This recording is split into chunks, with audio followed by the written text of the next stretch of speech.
David Ratsamba nous a rejoint dans ce studio. Il a 10 minutes pour vous convaincre qu'il sera un bon prochain maire d'Étaux. Bonjour David Ratsamba. Bonjour. Comment allez-vous ?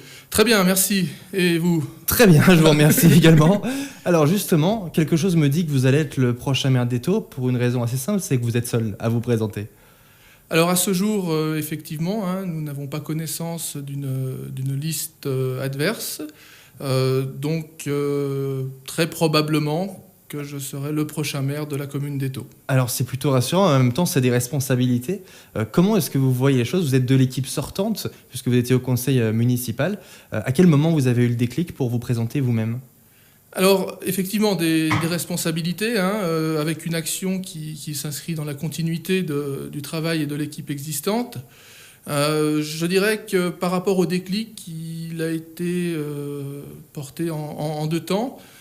Tout d'abord, suite à la décision de François Rosset de ne pas se représenter, de ne pas briguer un nouveau mandat. Pour quel motif est-ce qu'il ne se représente pas ? C'est trop difficile de diriger Étaux ? Non, du tout, mais pour des raisons personnelles que je ne développerai pas, mais voilà, en tout cas, ça n'a absolument rien à voir avec la vie publique. Ouais, d'accord. Et donc vous vous êtes dit pourquoi pas moi ? Et donc je dirais que force est de constater que les différents projets engagés restaient à finaliser pour un certain nombre d'entre eux.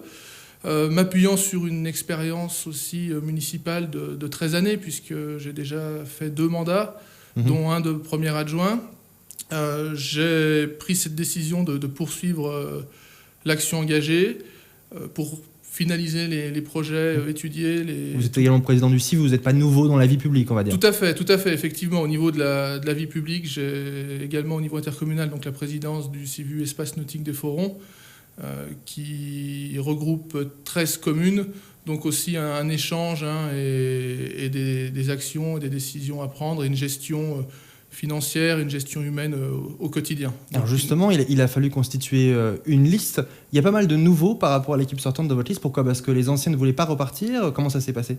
Alors, une liste effectivement renouvelée à 75% environ, liée à plusieurs phénomènes. Donc, des élus de l'ancien mandat qui n'étaient plus présents en fin de mandature pour un certain nombre d'entre eux. D'autres qui avaient déménagé, donc plus éligibles, et puis certains qui arrivaient à 4 mandats, donc qui estimaient à juste titre avoir déjà bien donné pour la vie publique. Ouais. Alors que voulez-vous faire en 6 ans ? Imaginons que nous sommes dans 6 ans, qu'est-ce que vous voudriez qu'on ait retenu de votre mandat ? Eh bien que l'action ait été menée dans le cadre de l'intérêt général. Ça, c'est quelque chose qui me tient particulièrement à cœur pour tous. Concrètement ? Et concrètement, une action tournée sur le logement, donc du logement pour tous, avec différents programmes en termes d'aménagement durable. C'est-à-dire vous voulez créer des logements ? Renforcer effectivement l'offre de logement, notamment à travers du logement aidé, du logement social. Également de créer du commerce de proximité pour faire en sorte que le centre-bourg d'Étaux soit dynamique, soit un village avec une vraie vie. Comment on fait pour dynamiser une ville, un village ? Nous avons différents leviers. Alors on peut s'appuyer d'une part sur le PLU, plan local d'urbanisme, qui va imposer certaines règles en termes d'aménagement du territoire. On peut aussi, et nous allons aussi nous appuyer sur le FISAC, donc en lien avec la communauté de communes du Pays Rochois, qui va nous permettre de définir de faire ressortir un certain nombre de besoins et de pouvoir proposer en face des offres, notamment en termes de commerce de proximité ou d'artisanat ou de services de proximité, de façon à répondre aux besoins de la population et à ne pas tomber dans la commune dortoir. Oui, c'est une problématique d'un peu toutes les communes ici. C'est vrai que souvent les gens travaillent, on a la Suisse pas très loin, etc. Du coup, vous voulez aussi créer des logements, faciliter des commerces de proximité. C'est pas évident de lutter contre ce phénomène de ville dortoir. C'est assez difficile, effectivement. Je crois qu'il faut aussi s'appuyer sur un tissu associatif pour faire en sorte... Il est existant aujourd'hui à Étaux ou il est à Sur développer ? Étaux, nous avons un tissu associatif pauvre quantitativement, mais en tout cas très actif, avec un comité des fêtes qui est très présent et qui inculque une vie locale et des animations qui sont bien reconnues et ancrées dans la vie du territoire. Mais effectivement, en tout cas dans cette mandature, notre volonté, c'est de favoriser la mise en place et le développement d'autres associations et des différentes initiatives personnelles ou collectives. David Ratsama, est-ce que vous voulez être un maire dans la rupture ou dans la continuité? Et en quoi voulez-vous être dans la rupture, en quoi dans la continuité par rapport à votre prédécesseur François Rosset? Alors je m'inscris très clairement dans la continuité du travail fait et mené par François Rosset. D'une part parce que j'estime que c'est un travail qui a été fait avec un travail de qualité. Mais est-ce qu'il y a des choses que vous auriez aimé qu'il soient faites pendant son mandat et que vous n'avez pas pu mener à bien avec lui? Alors, certaines choses n'ont pu se faire, mais non pas liées à François Rosset, mais liées au temps, liées aux finances, bien sûr, le nerf de la guerre. Mais en tout cas, nous avons toujours travaillé en très étroite collaboration et nous sommes toujours allés dans le même sens. Quels sont les autres points forts de votre programme?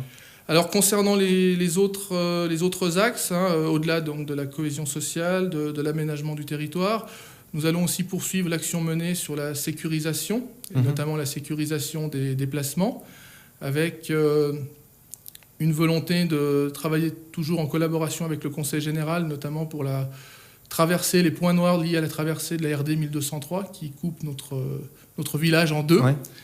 Donc là, il y a des choses qui sont déjà en cours, il y a déjà des projets. Donc qui sont financés par le Conseil général? Qui seront financés par le Conseil général, puisque c'est de sa compétence, mais des projets qui sont portés par la commune, en tout cas, sur lesquels la commune est très impliquée.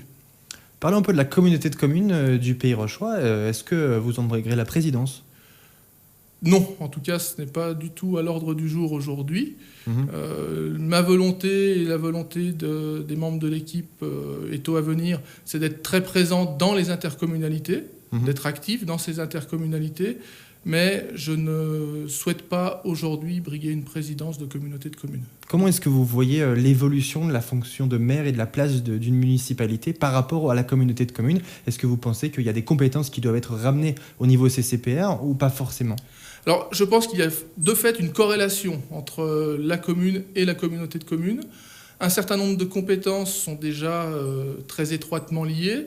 D'autres vont évoluer vers la communauté de communes par la loi. Ouais. Donc là, on est sur des actions et vous y êtes plutôt favorable? Obligatoires. Je crois qu'il faut aujourd'hui être optimiste par rapport à tout ça.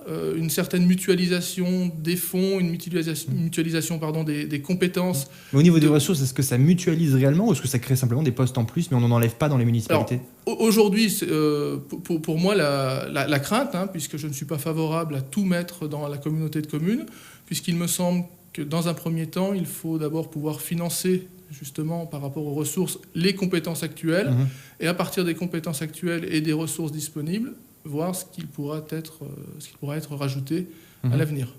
Ouais. Au niveau de la fiscalité, est-ce que les Italiens vont payer plus ou moins d'impôts sous votre mandat? Concernant la fiscalité, alors je ne suis pas devin. Nous savons cependant que les choses vont aller en s'amenuisant, notamment à travers les dotations de l'État. J'ai cru voir aujourd'hui que le gouvernement allait proposer un désengagement, une réduction des dotations de l'État.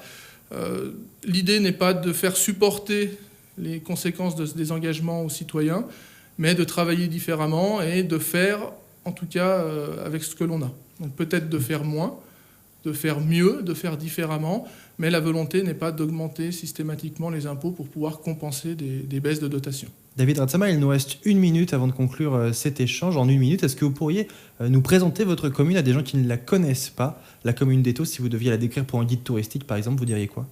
Je dirais que Eto, c'est une commune où il fait bon vivre, avec une qualité de vie. C'est un territoire rural qui s'étend sur environ 13 hectares et qui a pour particularité d'avoir encore une grande place à l'agriculture, sans négliger les activités artisanales et industrielles. Et petite anecdote, Eto est la commune où il se produit le plus grand nombre de reblochons en France et par conséquent dans le monde. Vous me l'apprenez, je ne le savais pas. Et Eto est une terre de champions, puisque nous avons eu plusieurs champions du monde, notamment en escalade, et très récemment, non pas un champion du monde, mais un médaillé olympique. C'est encore mieux.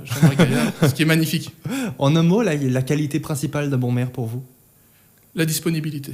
Très bien. Eh bien, merci d'avoir été disponible pour nous, David Ratsamba, futur maire d'Étaux, donc, puisque vous êtes le seul candidat. Merci d'avoir été parmi nous pour ces 10 minutes pour convaincre. Merci à vous.